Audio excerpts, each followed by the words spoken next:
পরিবার পরিজন এবং ভক্তদেরকে কাঁদিয়ে পৃথিবী থেকে বিদায় নিলেন হাতিয়ার সাবেক সংসদ সদস্য, সাবেক উপজেলা চেয়ারম্যান, বীর মুক্তিযোদ্ধা অধ্যাপক ওয়ালিউল্লাহ।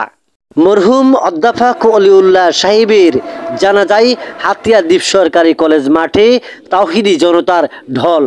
হাতিয়ার এই জনপ্রিয় ব্যক্তি ঢাকার একটি হাসপাতালে রাত 12টা 7 সময় শেষ নিঃশ্বাস ত্যাগ করেন।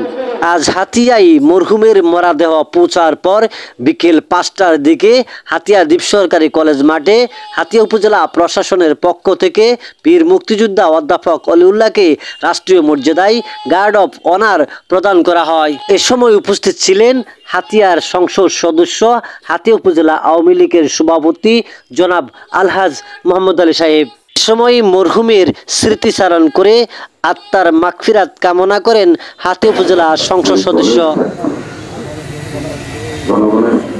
পরে মরহুমের বিদায়ী আত্মার মাগফিরাত কামনা করে জানাজার নামাজ সম্পন্ন হয়।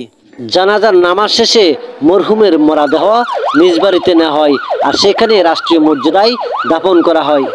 মহান আল্লাহ তাআলা মরহুমকে জান্নাতুল ফেরদৌস দান করুন, আমিন।